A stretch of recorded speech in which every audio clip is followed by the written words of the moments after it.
Hey everybody, how's it going? I'm gonna be hopping back in to the 10-minute pool here. Everything is looking nice.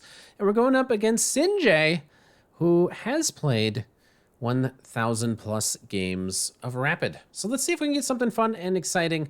Maybe something instructive, who knows? Elephant Gambit! Let's keep it fun. And let's see, the last couple times I've been doing this, people have not been accepting it, but fortunately, we finally found somebody daring enough to accept the Elephant Gambit. And this is not the most common line, so even if my opponent does have a little bit of Elephant Gambit theory under their belt, maybe they're not ready for this one. And on d4, I like knight to c6.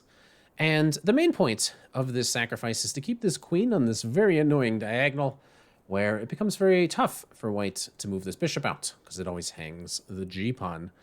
And let's see how the opponent decides to handle it. The most common move I've seen here is knight to c3, which attacks my queen, so obviously. Or even people trade here first. I think this is actually maybe the most likely thing to happen.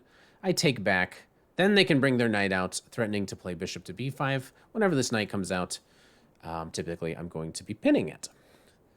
There are other moves that white can consider, but okay, I think this is the most expected line that you can face. And then knight to c3 is probably not the best move for white. I don't think it loses or anything, but it sets up this threat. It's a developing move that sets up a threat, and at this point you maybe are considering castling queenside, so I think it's understandable that most people like knight to c3 here.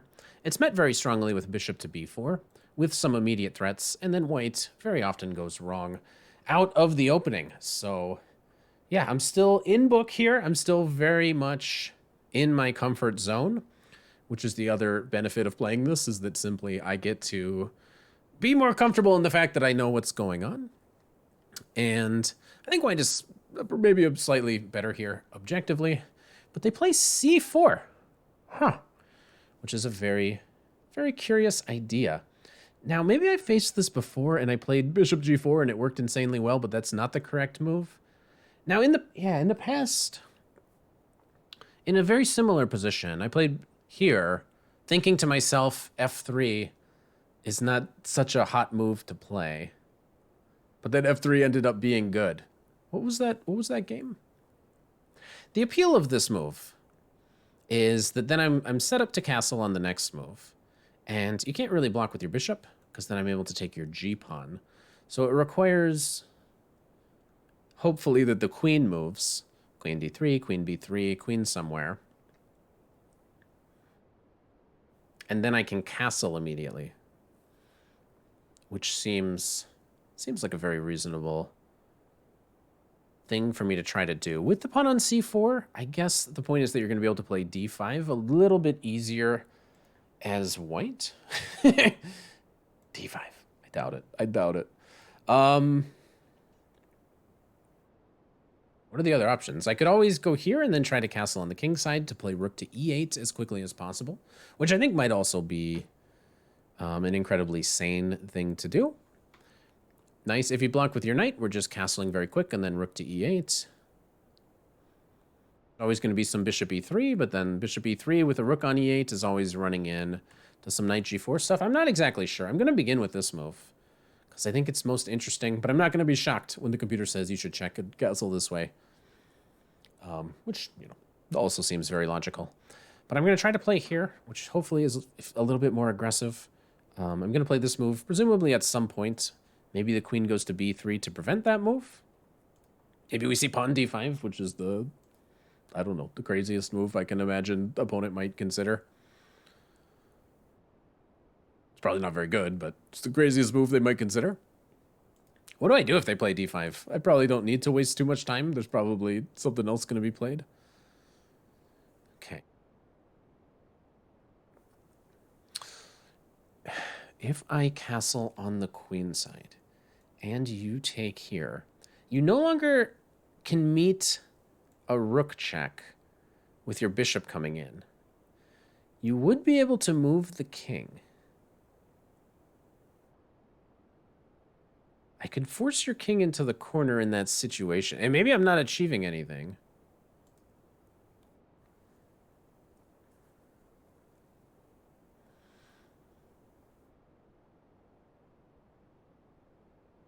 I really want to sack this bishop somehow. I don't know why it would work, though. Maybe I start with this check.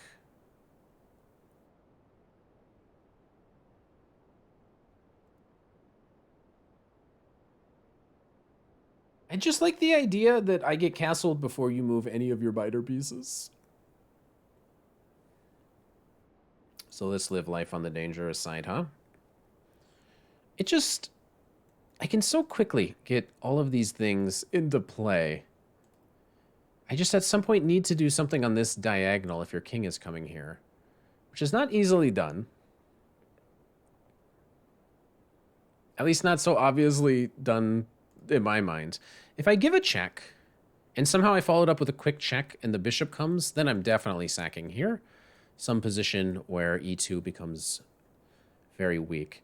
If I go here, I'm expecting that this always gets met by a bishop here, which might not be a problem. Because I bring this guy out quickly. King will have to go like here or something. There's also like here as a serious possibility. Is it possible that I could play bishop to c5? Trying to get on that diagonal while also getting this guy into the game?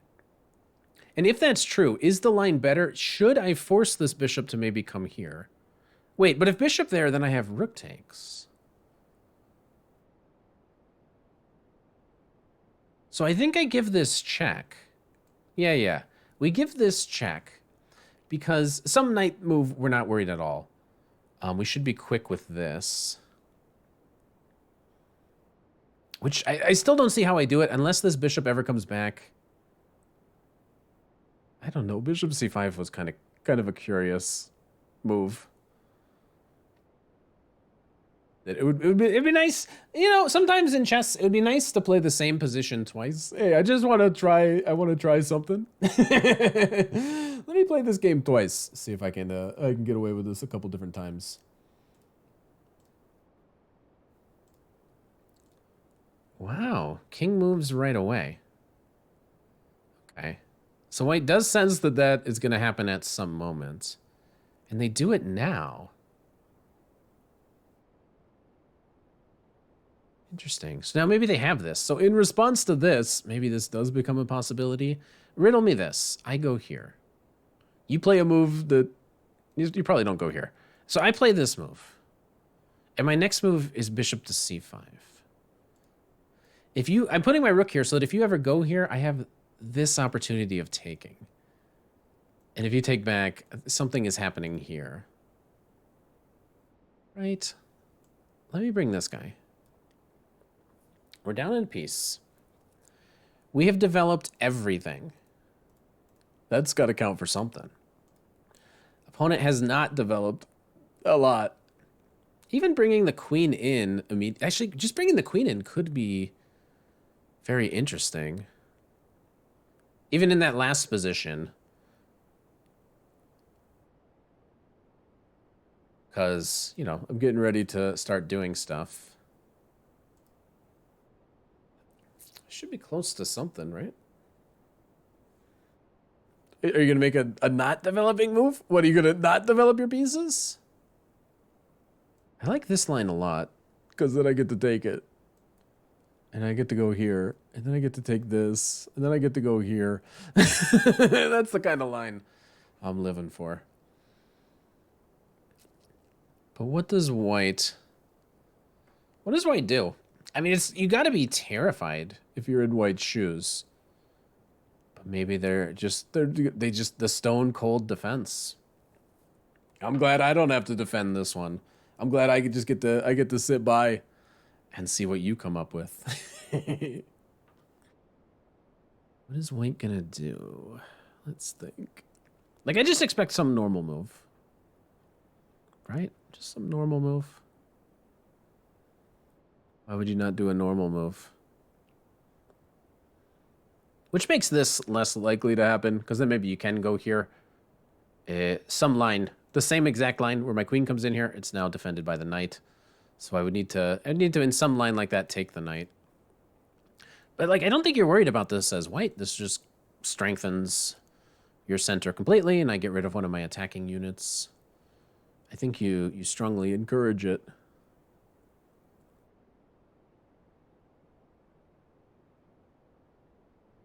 Huh? If you take, I take with my queen. What do you think about that? Knight c3, rook e4? Threatening to take this thing? Ah, still rook e4?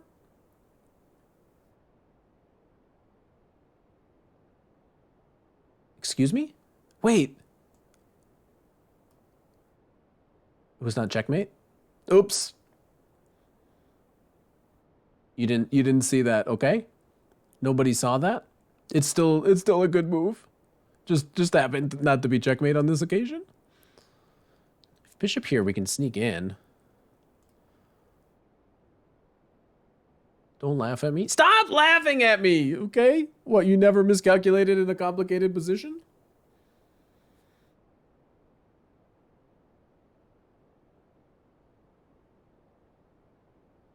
Oh, here. Let's attack this thing.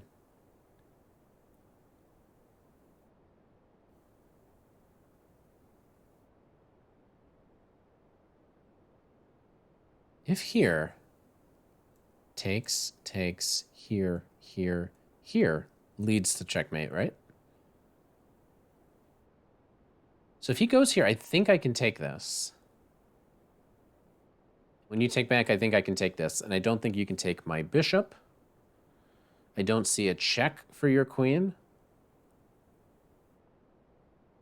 Okay.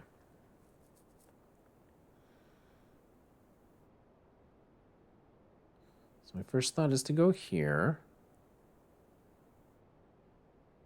And I think it still works if I go here, here. I don't think you can take my bishop because I'm taking this and you're getting checkmated. Knight is amazing on that square. I think this is very good for me. I think you are definitely looking to protect this guy. But I take it. You basically have to take that one. I take here. You don't have a check, and you can't take my bishop. If you take my bishop, I go here.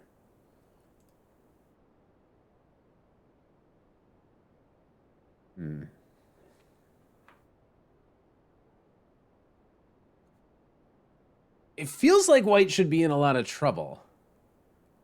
But a part of me is like, I don't know, maybe there's some defense. Maybe you run away. I don't know. Let's see what he comes up with. Maybe you somehow live on this diagonal. You have a bishop that can come out this way. Maybe you can live over there. Doesn't feel like it.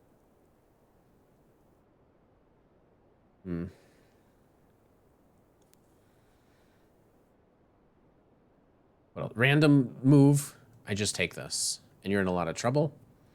You're not able to go here because I can just quite simply take. I think you need to make lift for your king and run away. I suspect you would try to live on this diagonal. I suppose you could try to live on this diagonal. Ah, he goes here. I take it. Cool. So I think I take and I win, right? Let's put the pressure on the clock. You figure out the rest of this. You go here, I go here. Where does the queen actually go? I honestly don't see anywhere. So let's quickly ask the opponent. Now you can't even take my bishop, because then I'm taking this thing. And I also now have this as a threat as well. So I think this is GG. Attacking the queen. The queen goes somewhere random. It's checkmate, actually. This one actually would be a checkmate if the queen doesn't defend this square. So you basically have to, like, if you give up your queen, I don't even take her. I deliver this check. Because you have to block, and then I'm able to deliver that mate. So taking the bishop doesn't help at all, even though it sacks the queen. There's no check. King is somehow uncheckable. All right, I lied. There's one check, but, you know, come on. Then I humiliate him with this move. Just kidding, he takes my knight. All right, we can pre-move this? I think imagine. I think we can safely pre-move that. But I think this is the end of the game. Imagine queen e6 might be the best move. You live for another turn. Ah, you have discovered How did you find such a move? Okay, very nice. Very, very clever.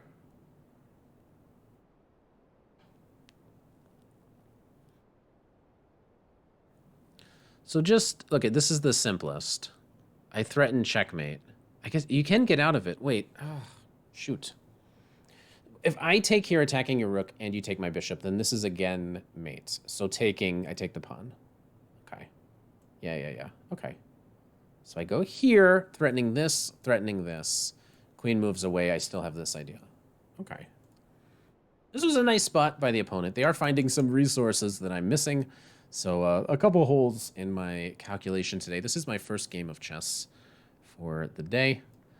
But it was a good one. Hopefully there was something instructive and interesting about it. We will double check. Let's go ahead. A 17-move win with the Elephant Gambit. But how sound was it? Here is kind of the basic starting position for this variation. C4 has never been played in Master Play. You see a lot of Jobava games still with the black pieces in the Masters database. You can see that this is the most common move. C4 is the secondary move, so I should have a good look at it. My move was acceptable. This check also seems very reasonable. The alternative plan would be to go here, and then after some move, castle right away. So I do want to check this really quick, because this is kind of important for me in the future. People are playing D5, which is best. It looks crazy to me, because in my head, I'm like, you got to develop. But at least now maybe you're able to play this. If the rook gives a check, I imagined here, but let's say bishop to e3. This is most common. You move your queen away. So this doesn't look like as fun for black as what I did, but this is some alternative line. Instead, in our game, I played bishop to g4. An opponent played f3, which is like always played, but maybe is not a, which maybe is a mistake, and maybe I played it right. 61% of the times people are going to play here, but then you can simply castle. And maybe this is very good. Most people are going to take this bishop, and you're winning. You are winning the game. Starting with this check is correct. Opponents should play knight to c3, and then you're able to bring this guy in really fast. King to f2. I just want to see how you break through. You take here. Because queen takes, you can bring the guy back, which is still the best way to continue. So this actually wins for black. Look at that. But instead, my opponent went here. So I still have this idea. This was a key idea I missed. I saw bishop c5, but not starting with the rook sack and then bishop to c5, which is potentially a little bit more lethal. What did I do? I brought another rook into the board, equalizing. This was a horrible decision. I had some tactical ideas, but they didn't quite work. Maybe I'm still doing quite well. Queen to f3 is correct. Rook to e4. Wait, I mentioned rook to e4, and then I went here because I thought that this was checkmate. Okay, kind of embarrassing. He moved away. I got out of the way, and I'm actually slipping. c5. Opponent is taking control of the game. Queen to b4, though, introduces some interesting threats, and after this move, I'm able to sack and get a winning position. g3 is the best way. Somehow it needs to make luft. Maybe h3 is fine, but g3, maybe I'm not actually able to do very much on this light squared diagonal without my light squared bishop. So white, instead of making luft, goes here. Misses, perhaps, that I had this idea, and after this recapture, taking back with a knight, and I thought it was just like, it's literally GG right here, nothing they can do, but they came up with a3, which lives for another move. After I take this, they try something. There's really nothing. There's rook a2 giving up the rook, but obviously you take, oh wow, there's only one move. There's only one move here. If you take the rook, then white is actually fine somehow, because you're not able to deliver this check, and maybe somehow there's time for white to escape this. So rook a2 is actually a very sneaky way to get out of it. These things are always tricky. I would have to take the knight, so this could have saved the game. It would have put me in like an interesting position. But as it were, my opponent went here, and I was able to get the win. So make sure you checkmate that subscribe button, something like that. I don't know. See you later.